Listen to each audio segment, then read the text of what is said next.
Iboto nyo ako sa 2025. May term pa ako senator eh. Okay. Kaya maraming salamat. Pero bago ang lahat, dapat... Hello mga kapolitika, magandang araw muli sa inyo. Maraming salamat sa pagtunghay dito sa aking YouTube channel. Again, kung kayo ay bago pa lang dito sa aking YouTube channel, please don't forget to like and subscribe for more videos. Ang ating pag-uusapan sa ngayon mga kapolitika is itong interview ni Amy Marcos, kasi meron siyang interview dyan sa media at tinanong siya muli dito sa kanyang panindigan, kasi ito ay against talaga si Amy Marcos dito sa charter change or even itong sa People's Initiative and even dito sa economic provision na sinusulong ni Pangulong Bongbong Marcos.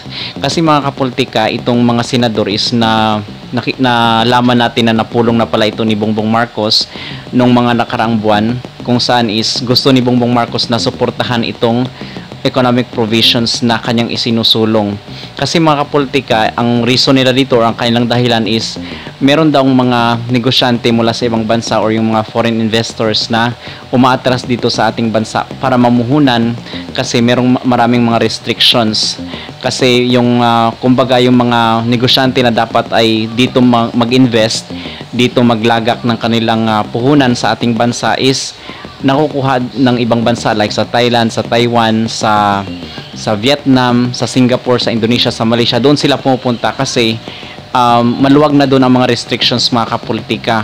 Okay, so kumbaga dito sa Pilipinas is umaayaw sila dahil sa mga some of the economic provisions na napapalob, like for instance yung hindi pwedeng magmamayari ng mga property itong mga foreign investors. So ito yung sinasabi dito ni Bongbong Marcos na dapat is baguhin some of the part ng 1987 Constitution is babaguhin. Okay, so sinabi niya na dito sa mga senador na dapat suportahan ito para mapalago rin ang ekonomiya ng ating bansa mga kapolitika. Now going back dito kay Amy Marcos is tutol siya dito sa isinusulong na charter change or dito sa economic provisions na sinasabi ng kanyang kapatid or even itong sinasabi ni Romualdez, itong kanyang pinsan. Kasi in-interview itong si Amy Marcos mga kapolitika at ang sabi niya doon sa interview is may halo umano itong political interest. Okay? So ulitin ko, ang economic provisions, itong charter change na isinusulong ng kanyang kapatid is may halong political interest, hindi talaga economic interest mga kapolitika. So from that line mga kapolitika na sinabi ni Amy Marcos is napapaisip din ako, kasi kumbaga kapatid mo yan at maganda yung layunin niya para sa ating bansa, but all the while ikaw ay against dito sa kanyang isinusulong. So napapaisip ako, kasi parang may point din itong sinasabi ni Amy Marcos na may halong political interest, kasi nga maugong ay yung mga usap-usapan, diba, na gusto nila na ma-extend yung kanilang term dito sa politika o dito sa posisyon sa gobyerno. Okay, so yun ang iniisip ni Amy Marcos. So ang pananaw ko naman dito mga kapolitika is nasa side ako ni Amy Marcos, kasi kumbaga hindi lang yung interest ng pamilya niya yung pinangangalagaan itong Amy Marcos, but ang interest rin ng mga tao na susunod na election is kung mapasa itong sinasabi ng economic provisions na alam naman natin may hidden agenda ito. Talagang totoo itong sinasabi ni Amy Marcos na hindi lang economic provisions ang kanilang gagawin, kundi para ma-extend itong termino at mawalan ng karapatan ng mga tao na bumoto mga kapolitika. At ito yung ayaw at tinututulan ni Amy Marcos mga kapolitika. At nung pinulong nga ni Bongbong Marcos itong mga senador is akala ni Bongbong Marcos is okay na makakapasa na itong economic chacha dyan sa Senado, pero hindi pa pala mga kapolitika, kasi 3/4 noong mga senador is kailangan mag-yes or mag-agree dito sa economic chacha na isinusulong ni Senate President Zubiri. Okay, so 3/4, so that's total of 18 na mga senador. Pero merong mga senador na nagpapahiwatig na rin ng kanilang pag no dito sa economic provisions sa sinusulong nila. So kumbaga itong sila Villar, itong mama at yung anak niya is no na yan talaga sila. Itong si Coco Pimentel at si Risa Ontiveros is hindi rin sila payag dito sa economic provision. At the same time, itong si Amy Marcos at baka yung ibang mga senador pa na hindi rin sang-ayon dito sa isinusuling ni Bongbong Marcos, hindi natin alam, baka madagdagan pa yan.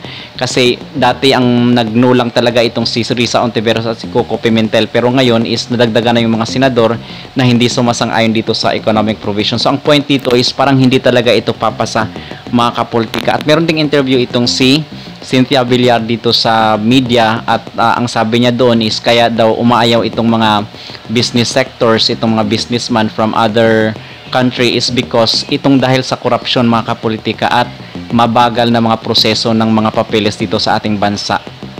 Kumbaga, meron ding point itong sinabi ni Cynthia Villar, mga kapolitika. Tama naman, kasi kung ikaw isa kang matinong negosyante at papayag ka ba na mag-invest ka doon sa isang bansa na corrupt, okay, at yung proseso ng mga papeles, proseso ng mga pag-invest dito is sobrang bagal at maraming mga requirements, di ba? Hindi. So ibang-iba kasi doon sa mga karatig bansa atin, like sa Indonesia, sa Malaysia, sa Vietnam. Okay, yung technology nila is kumbaga mas advanced sila. Okay, dito nga sa atin napakabagal ng internet compared sa ibang bansa, mga kapolitika. So doon pa lang is magdadalawang isip na talaga yung mga negosyante na mamuhunan dito, mga kapolitika. So para sa akin itong sinabi ni Cynthia Villar is yun talaga yung malaking factor kung bakit ayaw ng mga investor na mamuhunan to sa ating bansa. At dapat ito yung iniisip ni Bongbong Marcos na sige, okay, pumupunta siya sa ibang mga bansa at nang-iinganyo siya ng mga foreign investor, pero kahit ano pa yung magaganda at magagandang sinasabi ng mga investors na ito na yes, mamuhunan kami sa inyong bansa, but all the while is titingin pa rin ng ibang option, mga kapolitika, doon sa ibang mga bansa na kung saan is maganda yung sistema ng gobyerno nila, yung corruption is less, at yung hassle-free yung mga pag-process ng mga dokumento, at kung mababa rin daw yung mga electricity. So yun yung mga possibility at yung mga kino-consider ng mga negosyante, mga kapolitika. Of course, when money talks, di ba? This dapat i-consider nyo ng ating Pangulo na kung saan is ayusin mo na yung mga internal issues dito sa ating bansa, like yung corruption at yung pagpapabilis sa mga proseso, mga kapolitika. Okay? So yun lamang ating masabi hinggil sa isyong ito, mga kapolitika. Kayo, ano ang inyong opinion dito sa bagong interview ni Amy Marcos sa media? Okay? So again, kung kayo ay bago pa lang dito sa aking YouTube channel, please don't forget to like and subscribe for more videos.